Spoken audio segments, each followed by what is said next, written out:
वो श्रेष्ठता नहीं।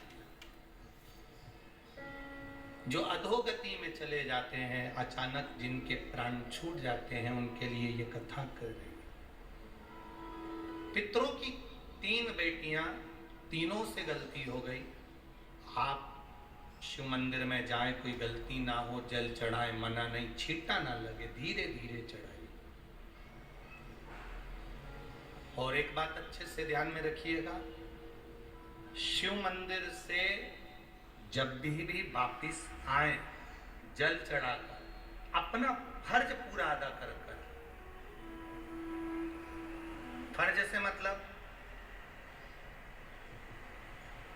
जब शिव मंदिर से वापिस आए, जो पत्ती, बेलपत्री, फूल शिव जी पे चढ़े थे, वो नीचे शिवलिंग पे से नीचे गिर गए हो। एक शिवलिंग रखा है, लाना मिट्टी वाला, लाइए जरा उठा के। अब छत्तीसगढ़ में कथा चल रही, थोड़ा ध्यान से सुन लोगे एकांतेश्वर शिवलिंग का पूरा वृत्तांत। तो आप लोग जो पशुपति व्रत कर रहे हो या कोई भी उपास करते हो, कई लोग कहते हैं हमने करा नहीं हुआ। क्यों नहीं हुआ? उसमें हमारी गलतियों को हमें छाया। ये देखिए,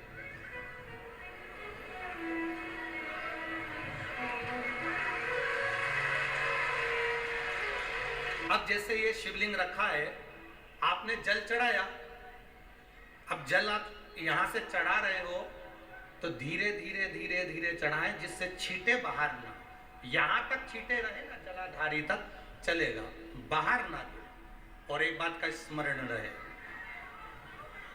यदि बेलपत्री, फूल, पत्ती जल चढ़ाने के बाद ये सब अगर नीचे गिर जाए, जलाधारी पर गिर गया या नीचे उतर गया, तुम्हारा पूरा जल चढ़ जाए, तुम्हारे पास में चंदन नहीं है, अबीर नहीं है, गुलाल नहीं है, कुछ भी नहीं हो, तो भी अपने हाथ की 3 उंगलियों से रेखा 3 खींचकर, और फिर जो माला आदिक भगवान की रखी थी, उसी से भगवान का वापिस पूरा श्रृंगार कर कर फिर वापिस आइए।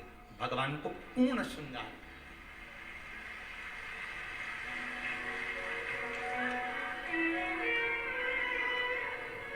भगवान का पूर्ण श्रृंगार कर कर आइए। कई लोग जल चढ़ाने के बाद में भगवान का जो फूल पत्ती नीचे रखी रहती है, हम ये नहीं कह रहे कि आप अपने घर से लेकर जाओ, आपके पास में कुछ नहीं, 1 लोटा जल चढ़ा, जल चढ़ाया, जो फूल पत्ती नीचे रखी हुई है उसी को उठाकर, उसको रखकर, उसी फूल से भगवान का खूब सुंदर भगवान का कर कर फिर आइए।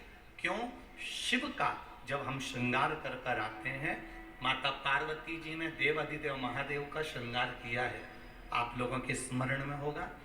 राम जी ने माता जानकी का श्रृंगार किया है। रामचरित सुनिए कथा, रामायण सुनिए, आप लोगों ने रामायण सुनी होगी, तो उसमें माता बैठी हैं शिला के ऊपर और भगवान राम उनका श्रृंगार कर रहे हैं। एक कौवा आता है, वो चोंच मार कर जाता है, ये सारा वृत्तांत आप लोगों ने श्रवण किया है। तो राम जी माता सीता का श्रृंगार करते हैं, भगवान कृष्ण राधा जी का श्रृंगार करते हैं। केवल एक देव अधिदेव महादेव की कथा ऐसी है जिसमें पार्वती जी शिव जी का श्रृंगार करती है। शिव का श्रृंगार किस लिए? क्यों? कहा जल चढ़ाने के बाद वहीं पर पड़ी हुई पत्ती से, फूल से, जो चढ़े हुए फूल हैं, चढ़ी हुई पत्ती है, चढ़ा हुआ निर्माल्य है, जो भी शिव जी का है, उसी को धोकर वापिस भगवान का श्रृंगार कर कर आना चाहिए। किस लिए?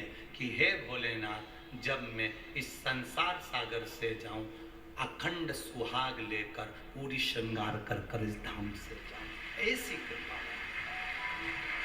जो पड़ा, जो पड़ा, चंदन नहीं है, हाथ से चंदन का स्मरण होना चाहिए।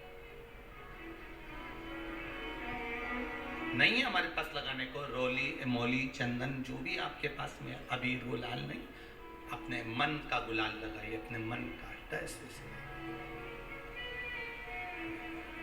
दिल से रिझाने का प्रयास। ले जाओ, ले जाओ। दिल से चढ़े। और जब भाव से, दिल से आप आनंद के साथ देवाधिदेव महादेव का आप पूजन करो, उसमें गलती ना हो, गलती ना।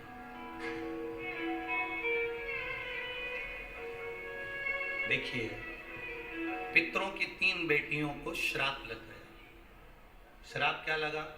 तुम्हें पृथ्वी पर जाना पड़ेगा, मृत्यु लोक में जाना पड़ेगा, और तुम्हें मृत्यु लोक में जन्म लेना पड़ेगा। मृत्यु लोक में जाना पड़ेगा और तुम्हें जन्म लेना पड़ेगा। अब दुख आ गया। पितरों की बेटियां, इन्होंने पूछा हमारा भी कल्याण हो और पितृलोक में जितने पितर आए उनका भी कल्याण हो। जो अधोगति